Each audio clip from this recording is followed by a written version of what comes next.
Hello guys, welcome to Acoustic Standards in Paris. Today on the channel I'd like to compare for you and to give a more detailed presentation of two little babe that the channel is parting with. So if you want a new guitar, this is possibly the opportunity, and if you want to know more about vintage Epiphone guitars, it might as well be the opportunity. We have today this beautiful little guy, 1952 Epiphone Zenith, that we will be comparing with its costly competitor, the 1949 Epiphone Broadway. Kind of the same era, but different specs. First, let's hear a little noodle on each so you get an idea.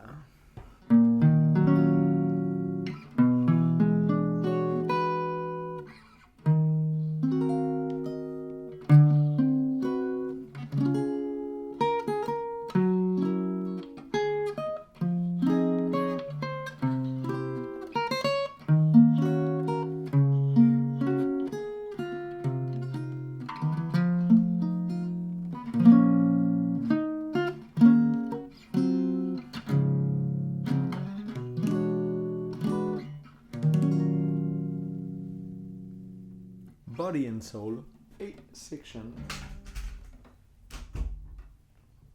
Please note that the two guitars have different strength, but this is only explaining 10% of the difference of volume.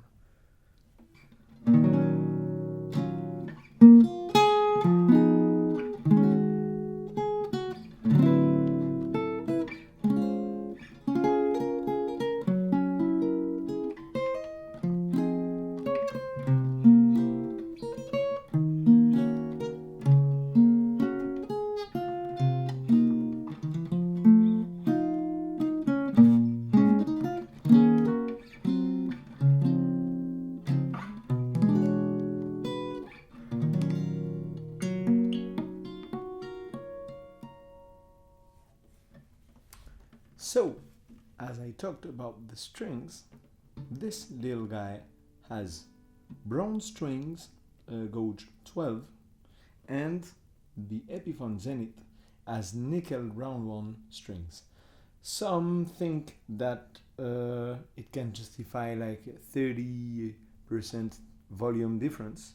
I do think that it's not too much, it's more a question of tone, that generally the nickel strings tend to be a tad brighter and the bronze strings tend to generate a little extra woody sound. So the difference in specs will be, as you may know, from the 30s was a huge war between Gibson and Epiphone, and Epiphone always wanted to have slightly bigger bodies than Gibson. So this little guy is not only 16 inches, but 16.5 inches. When Gibson were doing the 16 inches guitars, they would do parallel brace. It is known to cut a little more on the bandstand, but Gibson kept the short scale in the until 1937. For a quick summary, Gibson were doing the L5 and the smaller versions, L10, L12, L7, in a 16 inches body, parallel brace and short scale until 1935. They upsized the tops to 17 inches. It's called the advanced period. What they did is they kept the short scale, but the top would be so large, they say, to support it and prevent it from sinking, we'll do an X brace, like on the flat top guitars generally. So that's what they did. I love the sound it generates, but somehow they stopped doing that in around 1937, 1938, because it's known to cut a little less than the parallel counterpart. Notice that Epiphone always kept the parallel.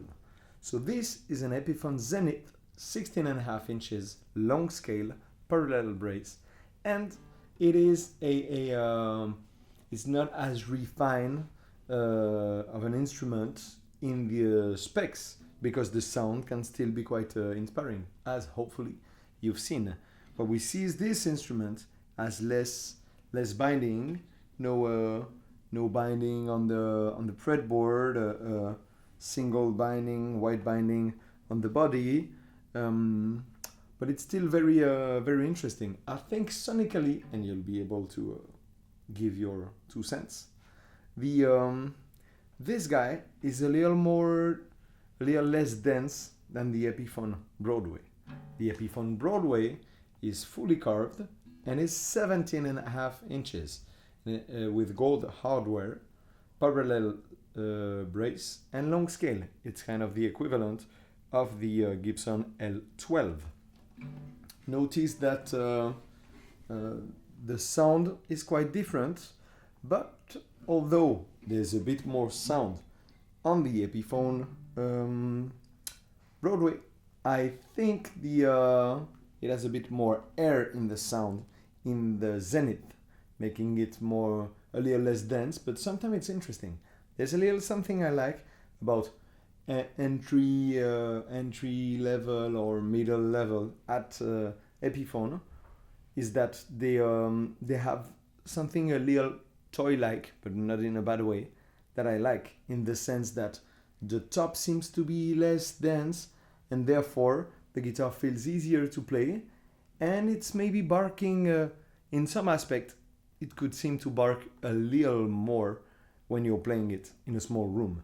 Obviously, I suppose that if you do the experiment in a concert hall playing these 2 guitars unplugged, you'll hear this guy from more far away.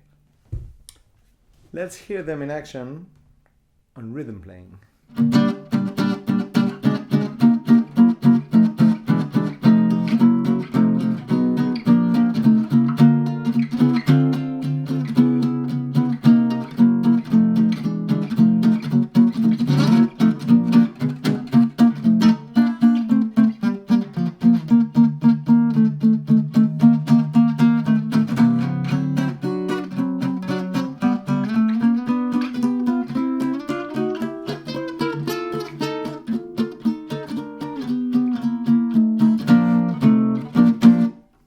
Epiphone Zenith. Action a tiny bit less high than on the Broadway, but minimum. It's very little.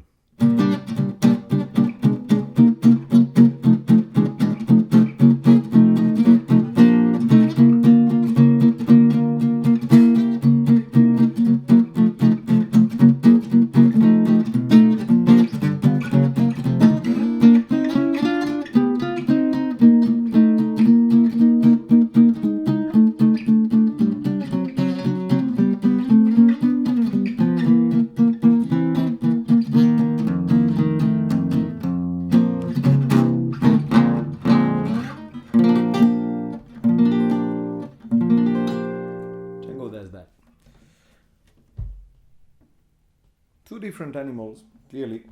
I think the frequency range is a little different, and I would think that what I really like about that guitar is the fact that it seems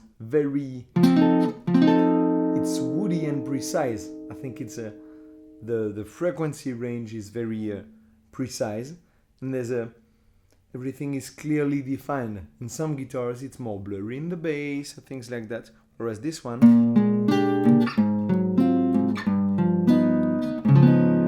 especially the bass strings, are really defined. Nice sustain, clear sound, and it really respects what I think that Epiphone was trying to achieve in terms of sound.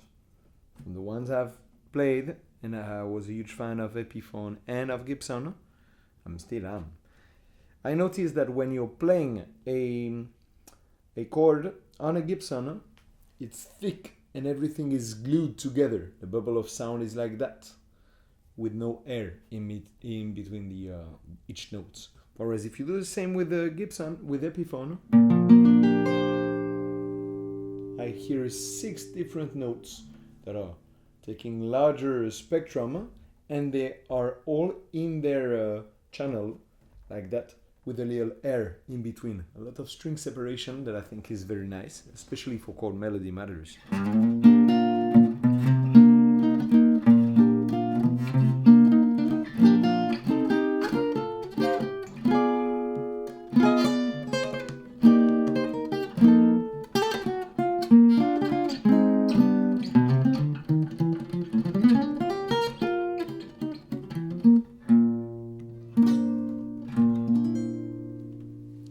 Let's hear the Zenith in action. Chord melody style. There's a little less punch in each single note, but I think he's still doing quite a good job.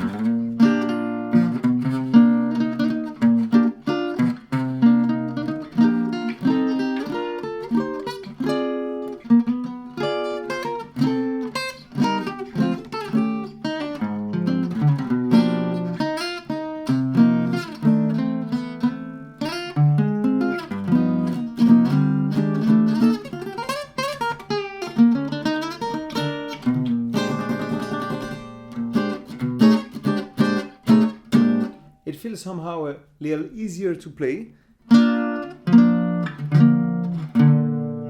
Still precise, but less dense than the Broadway. So it's really apples and oranges. I think for a lot of people, the smaller body size is kind of helpful. Please note that this little guy is coming with a vintage DeArmond Mike from the 40s. The other one digests really nicely the pickups. Not all the guitars do, and we never know. I really like the results on the other one as well. So if you are interested, drop me a line, and then we figure out a price to put on top of that guitar to get a floating pickup with it.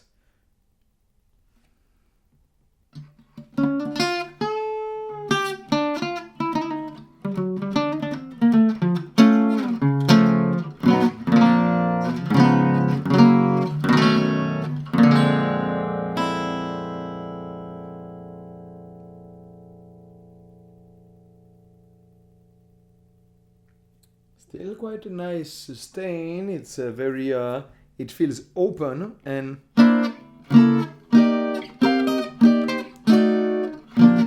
comfy to play. It's a nice guitar. I would recommend that for a student or a guy who doesn't have super large pockets, but still wanna go into the vintage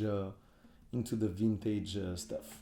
Because this guitar is from 1952. It's still comfy to play.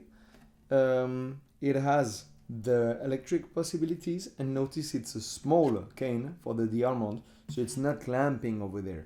When you clamp over there with the monkey on a stick, it's very good because you can move your one pickup from one guitar to another, but notice that when you play rhythm or when you play acoustically your guitar, having something clamping over there, it's getting rid of some harmonics and some volume, so I don't like it too much.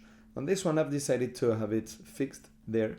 This one is for that guitar, and it goes directly there in the half hole, so you can plug over there. 2 different guitars doing 2 different things, both for sale here in Paris, so make sure to come and try them out. If you don't have the opportunity, hear them on the channel by putting 1952 Epiphone Zenith. You'll hear it plugged in and unplugged, and 1949 Epiphone Broadway. Those 2 guitars are doing quite some good job here on the channel, but I've noticed that as I'm now octopus, I can only play 1 guitar at a time, so I've decided this year to focus on the guitars I like the most, so trying to sell possibly 5 guitars this year. Drop me a line if you want to know which one they are, and I hope you've liked this little comparison. Sorry, it's a little long and very nerdy, but I like that. So please hit the share button, subscribe button if you like that content, and I'll catch you very soon.